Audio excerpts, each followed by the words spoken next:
What I think Ramsey wants to do is play press man on the outside. And with his years with the Rams, his couple years with the Dolphins, the defenses have not really allowed him to do that. And again, I'm not in Ramsey's head, so maybe I'm wrong, but that's my sense. You're tuned in to the Ross Tucker Football Podcast, guiding your gridiron journey, none other than your host, former NFL lineman, Ross Tucker.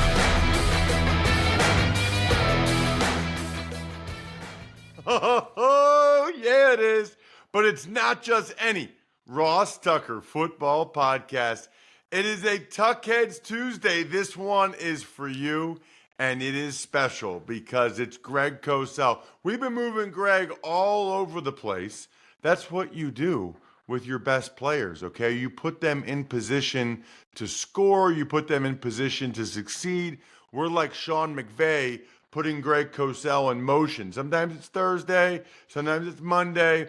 This week, it's Tuesday. We have our reasons. I'll just tell you right now that the show was presented by DraftKings. The crown is yours. Greg is presented by Smirnoff, the world's #1 vodka. Please drink responsibly. Not a ton of news to get to, but we'll get to that a little bit later as it relates to Jalen Ramsey and others. I'm even going to ask Greg about him momentarily. Love those of you that rate and review the show. That's a great way to be a winner this week, by the way. Just rate and review the show on Apple Podcasts. Send it to me, ross@rosstucker.com, the screenshot. Bam, you're a winner. You can get Emery's draft guide, which is amazing for the College Draft Podcast listeners or people that check us out, youtube.com/Ross Tucker NFL. Of course, always take advantage of any of the sponsors. Huel, that new meal I've been drinking, Game Time app, of course, Labatt and Smirnoff. At any rate, it's Big Show time. The Big Show. Okay, Greg, it's Linebackers Day. Next week, we will get into the defensive backs, safeties, corners. Always appreciate and looking forward to your thoughts on those guys. But today, it's linebackers. Before we get to that, though, there is some NFL news from over the weekend I want to get your thoughts on. I guess I'll start since it's not really NFL news, but, major news in the sport of football as it relates to the Tennessee quarterback, Nico Iamaleava. I think I'm pronouncing that right. At any rate, he's in the transfer portal now, Greg. I think most people know, we talked about it yesterday. I talked about it on the College Draft Podcast. A financial dispute with Tennessee. He's moving on. I guess I'm curious, have you seen him? I know you probably haven't studied him really in depth yet, Greg, but have you seen him? I have, because I've watched, in my draft work, I've seen a ton of SEC games, so I've seen Nico, and he's a really gifted kid. I mean, he's big, he's got a great arm, he moves well. In some ways, he's the prototypical quarterback that everybody's looking for. And again, I haven't done him in detail, so I'm not sitting here saying that he's the best quarterback, but I mean, just stylistically, with the way he can throw it, with the way he can move. He missed a lot of throws also because he's not quite there yet, but he has to play another year in college football. He was only a true sophomore. He was a guy that I was looking forward to watch. I'll still watch him, after the draft. I'll watch him this summer from his last year at Tennessee. It'll be interesting to see where he ends up because Tennessee's a fascinating offense, Ross. They're as pure a form of air raid as there is in college football with the no huddle, the spreads. They often line up stacks outside the numbers on both sides. I mean, they're a fascinating offense. So I'm really curious to see where he ends up, but he's a really gifted kid. Got it. What about, speaking of, while we're on quarterbacks, right now, the Browns just signed Joe Flacco. Yeah. So right now it might be Joe Flacco versus Kenny Pickett competing to start the year. Curious about, those guys, or even just kind of what the Browns and Giants are doing from a quarterback standpoint. I mean, look, we don't know what's going to happen with the draft. The draft is still, 10 days away, I guess. But with what the Giants have done with Winston and Wilson and what the Browns have done with Pickett and now Flacco, you'd have to think that these moves were made because their personnel people and their coaching staff don't see Shedeur Sanders as worthy of a second or third pick in a draft. Now, again, we don't know what's going to happen. That to me, though, are you signing Winston and Wilson and trading for Pickett and then just signing Flacco and then going to draft Shedeur Sanders? That would seem kind of awkward to me, but I guess we'll find out. No, the Browns aren't taking him. I mean, the Browns definitely aren't taking him. It certainly wouldn't make sense for them to have just done that with Flacco. I don't think the Giants are either, although I guess they're doing one more private workout with him on Thursday. I personally believe that is a smokescreen. Maybe they're trying to get somebody to move up. I don't know. Maybe after the Saints injury, but yeah, I don't believe that the Giants, they probably knew this whole time that the Browns weren't going to take him. Right. So if you're the Giants, why would you sign Winston and Russell Wilson if you're going to take Shedeur Sanders number 3 overall? Right. It doesn't make sense to me and obviously to you, but, strange things happen in the draft. All right, so next week, Greg, we'll be talking about DBs. So I want to talk DBs a little bit before we get to the linebackers because they're in the news. Number one, over the weekend, both Jalen Pitre and Kyler Gordon got really nice contracts as nickelbacks, Greg, which I'm happy to see. You and I think we've talked about this before. With every passing year, I think that position's more important, and I'm more impressed by what nobody's asked to do more stuff on defense than those guys. No, and I have felt this way for years. I never understood why people wouldn't draft, and again, I'm not saying they should draft a guy top 5. It doesn't matter. The point is that position, as you just said, is critically important because a nickel corner, you know what? I don't think people realize what they have to do. They probably think, it's just covering the slot receiver. It's so much more than that. And by the way, you have a two-way go, meaning the slot receiver can run inside or outside. That is really difficult to defend. The sideline is not your friend when you're a slot corner. And also, you have to be a primary run defender. There are defensive fronts, okay? You know this. There are, and I won't go into great detail. I don't want to go into the weeds, but I think people will understand it. There are defensive fronts in which the slot corner is a B gap defender, meaning he is a major part of the defensive front in the run game. Okay, so you have to be able to do that. And the other thing is you have to be able to tackle and you have to be able to blitz because slot corners are a major part of pressure packages. So there's so many things slot corners have to be asked to do. It's not just, cover the slot receiver. It's a terrific point, which, by the way, leads to our next guy, Greg, that I wanted to ask you about, and that's Jalen Ramsey. Yeah. One of the few guys we've seen that truly can play nickelback, can play outside, can play anywhere. Could probably play safety. He's just a really, really gifted guy. He always has been. So now here's the deal. It was reported this morning, I saw it first from Ian Rappaport, Dolphins and Jalen Ramsey mutually set to explore trade options.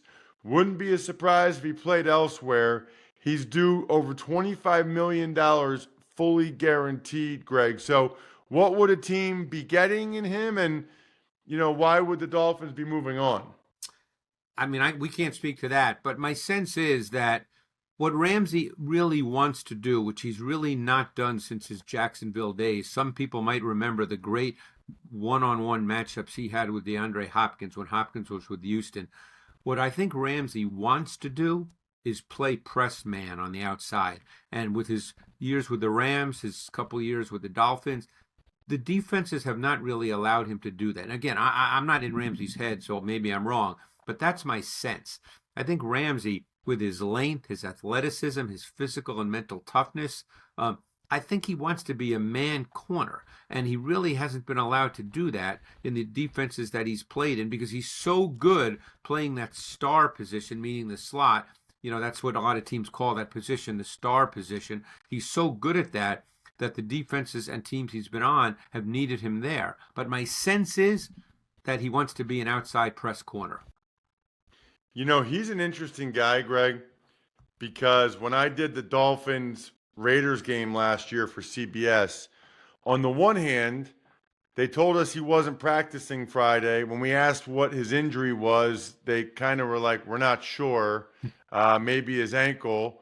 And then 10 or 15 minutes into practice, he came out there and was out there. But then Sunday, okay, the Raiders threw an out route, okay? They're down by like 10, Greg, with 45 seconds left. Ramsey comes flying up, okay? And as the Raiders Raiders receiver is going out of bounds, Ramsey knocks him and drives him back. And they stop the clock, and Ramsey goes crazy because he was saying they should have kept winding it because forward progress and momentum was stopped in the field of play, and he was going backwards. He knows his stuff. Oh, he's a very smart player. He is a smart dude. He really knows smart. His stuff. Yeah, very, very smart, which is one reason he can play so well at that star position because there's so much involved, as we just discussed, and he can do that really well. All right, speaking of smart, Greg, every passing year, more coaches talk about how important it is to have off-the-ball backers that are intelligent. We got a bunch of names for you. The guys I've heard the most about, and I always like to let you take, whoever you want to take first.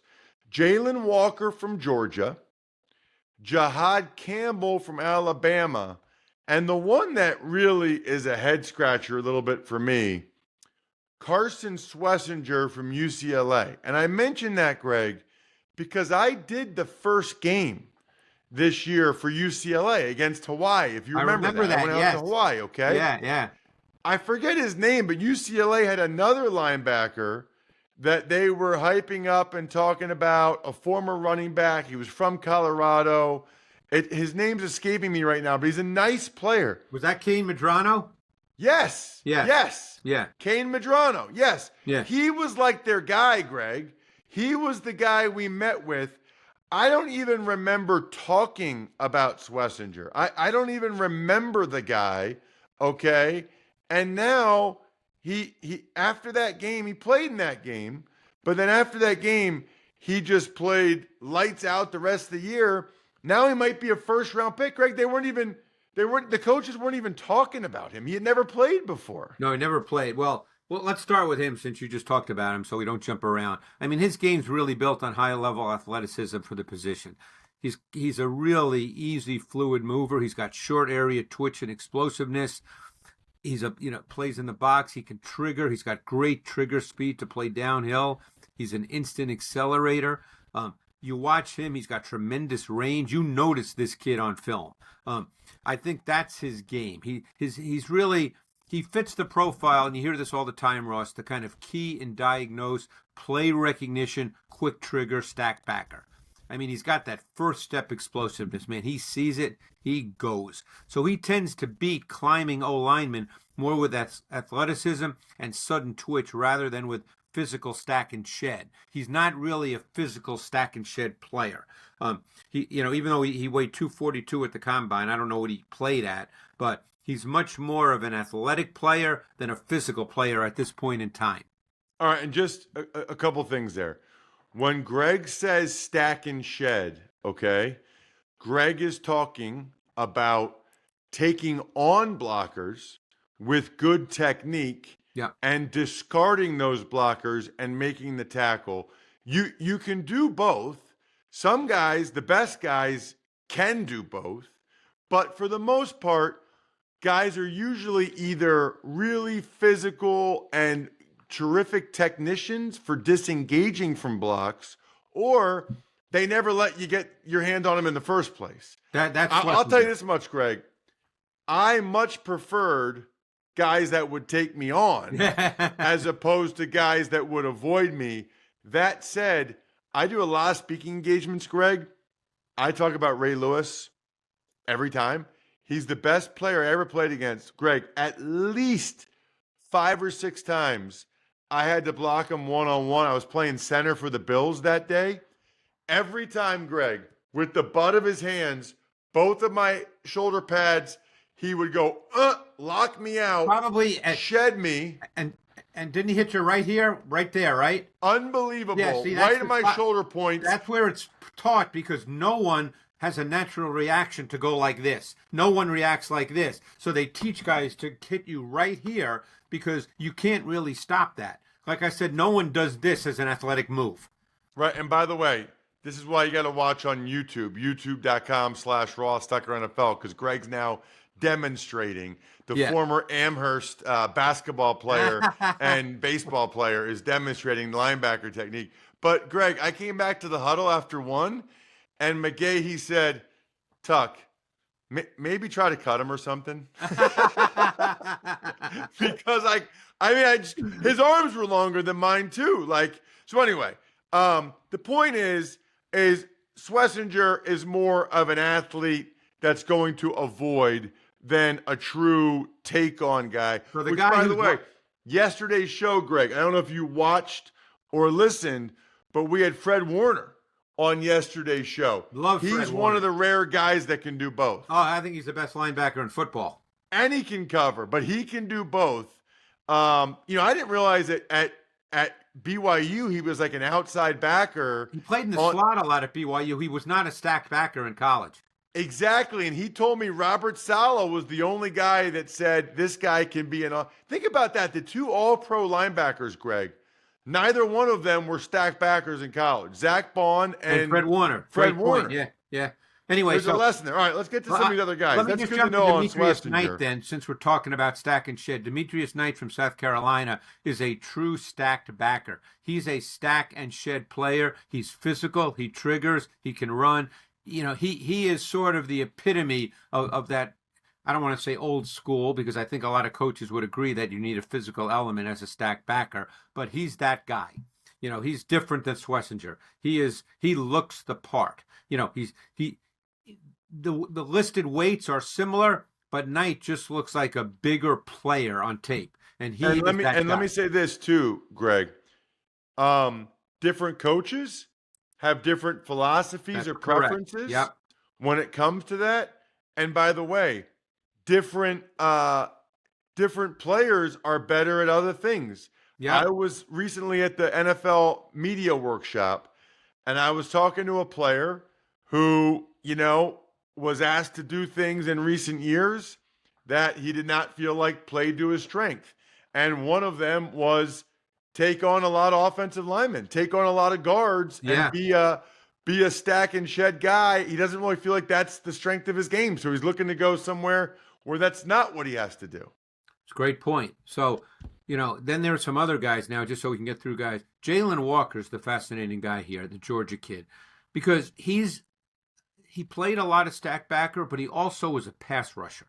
And one could argue he was the best trait that he has because he's so sudden and explosive is as a pass rusher. So I always think when I watch these guys that play multiple positions in college, Ross, some guys can step right in and do that in the NFL. Other guys can't.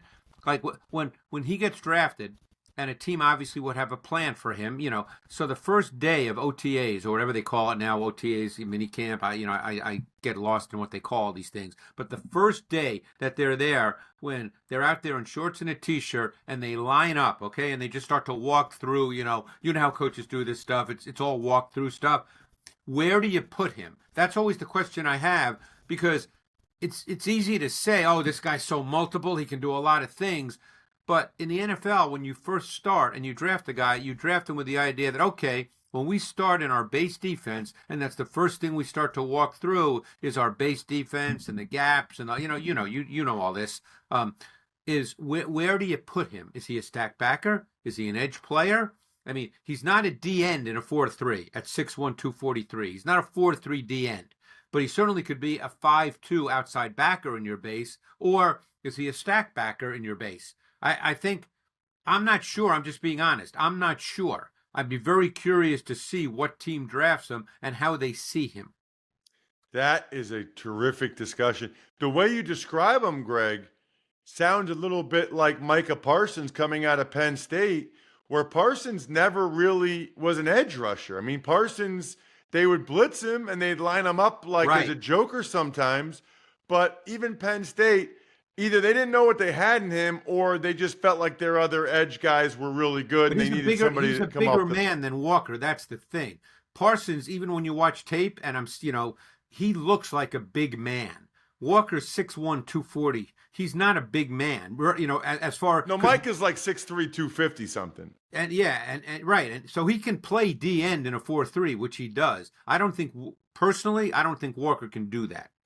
What about Jihaad Campbell from Bama, Greg? Now you're dealing with a guy that is in many ways prototypical. He needs more physicality and power in his game, and maybe that'll come. But you're dealing with a long, athletic kid. By the way, a South Jersey kid, started out at Timber Creek High School here in South Jersey, not far from where I am. But then I didn't know that. Jihaad's a South Jersey kid. That's interesting. Yeah. But he's 6'3", 235, 240-ish in that range. Great athlete, runs exceptionally well. He actually went to Alabama as a pass rusher, but they had Dallas Turner and Will Anderson, and they moved him to stack backer. So he's sort of still learning the position to some degree, but you're dealing with a great athlete. They used him also to rush the quarterback. He's very good at that. Again, just an athletic freak to some degree, needs to have some more physicality to his game because he's not used to playing that position. But he'll get drafted high because the size, the length, the athletic and physical traits, they're what you want for that position. You are what we want every single week on this show, Greg. Absolutely fantastic stuff. Man, there's a bunch more guys we could get to, but we hit the top 4 or 5 for sure. Check him out on social media at Greg Cosell. He is all over these guys. Next week, probably Monday, Greg, we will do the DBs to make sure people have plenty of time to digest it before the draft. Thank you so much, as always. Ross, thanks so much. Love it. NBA playoffs are here, and you can get tickets that are very affordable on my favorite, the Game Time app. I remember going to Sixers playoff games with my dad. Bulls, Sixers, Barkley, Michael Jordan. This would be where I would tell you the prices to go to a Sixers playoff game, but they didn't make it. Wah. I'm telling you what, though, you can go to game 2 of the Cavs, like round 1 matchup, $29. Is that it? $29. That's unbelievable. And with Game Time app, you can save up to 60% buying last minute for sports, concerts, comedy, theater, etc. Love the all-in pricing and the view from the seat. Take the guesswork out of buying tickets with Game Time. Download the Game Time app, create an account, use code ROSS for $20 off your first purchase. Terms apply. Again, create an account, redeem code ROSS for $20 off. Download the Game Time app today. Last minute tickets, lowest price, guaranteed. 2 things I really like: drinking Labatt Blue Light and getting free stuff for drinking Labatt Blue Light or doing something I was already going to do anyway. That's the deal with rewards.labattusa.com. It's called Buy Beer, Get Gear. Whenever and wherever you buy Labatt, just make sure you take a picture of the receipt and then upload it to rewards.labattusa.com. Then you can start to get sweet gear like that mini fridge. That's amazing. Rewards.labattusa.com. Tuck's Takes. All right, Ross, the biggest news, and you and Greg talked about this earlier in the show, the Dolphins and their 7-time Pro Bowl cornerback Jalen Ramsey are mutually set to explore some trade options. This is so interesting. I mean, first of all, if you're the Dolphins, they just gave him another new contract recently where he gets over $25 million fully guaranteed this year. You don't want to be in this position. The fact that they're even exploring this tells you that they'd be happy to move on from him, but they're in a really bad negotiating position because that $25 million fully guaranteed. Really bad. And they probably did it because they probably felt like they needed to keep him happy. If you remember, some other corner, I can't remember who it was, but got signed and they were making $25 million a year or whatever. And Ramsey was like, nope, I need to be the highest paid corner. So the Dolphins redid it. I mentioned the story with Greg. When a guy this good is likely going to be on their 4th team, there's something there, right? Jacksonville, Rams, Dolphins, now another team. He's arguably been the best corner in the league over the last 10 years. He's still a good player. So the fact that the Dolphins are willing or ready or want to move on from him tells you that the nicest way I can describe it is that he's probably a handful. He's probably a handful. I mean, you kind of knew that when, they gave him that new contract as soon as somebody jumped over him as the highest paid corner. There's a pair of edge rushers in the news. The Browns, they signed Julian Okwara, and Eastern Michigan, they named Max Crosby as their assistant GM. So Okwara, there's a different philosophy. Some people think get signed before the draft, so they don't feel like they need to draft a late round guy. Other guys say, no, wait till after the draft, so you're in a better position. This Eastern Michigan thing, obviously Max Crosby just got a contract to make him the highest paid non-quarterback in the NFL. Now Garrett got a higher one, but he's embedded with the Raiders. I would be curious to know just how heavy of a lift that it is for Max. It's probably not much of one. It's probably more using the name and the whole deal, which I totally understand and respect. But if you're the Raiders, I guess you'd be very curious as to what his time commitment is, since you just gave him $35 million a year to play for you. And some other news, longtime NFL defensive back Patrick Peterson, he is retiring as a Cardinal after 13 seasons in the league, and former NFL tight end Don Hasselbeck has passed away at the age of 70.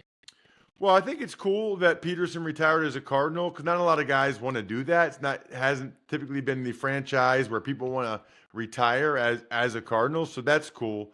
As for Hasselbeck, obviously probably best known as the father for Matthew and Tim. I don't want to get too far down this line. I just want to say, if you haven't seen it, see what his son Matt wrote about him.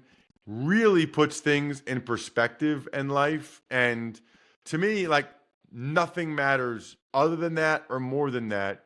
What do your kids say about you when you're not here anymore? Don Hasselbeck seemed like an all-time wonderful human being, which is an amazing thing to say about someone. I think we're done here. I have been enjoying my Smirnoff vodka more and more this offseason. Certainly, we got spring break coming up for my daughters.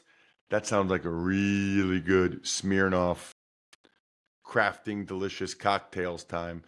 There's not really much debate over who the number one pick's going to be. It's going to be Cam Ward to the Titans, just like Smirnoff is the world's number one vodka and my number one pick, because you don't have to pay $1 zillion for it. Please drink responsibly. Smirnoff number 21 vodka, distilled from grain, 40% alcohol by volume. The Smirnoff Company, New York, New York. Please not share with anyone under legal drinking age. All you need to know about Smirnoff is not only are they the official vodka of the NFL, they're the official vodka of the Ross Tucker Football Podcast. These people have exquisite taste. Smirnoff, yum, get some. Thanks for tuning in to the Ross Tucker Football Podcast. Make sure to also check out Even Money, Fantasy Feast, and College Draft, all on the DraftKings Network on Samsung TV Plus, YouTube, or subscribe to the podcast on your favorite platform. Shout out myfrontpagestory.com. We are officially less than a month away from Mother's Day. It's funny, just talking about Don Hasselbeck passing. Tell any mother in your life how you feel about them.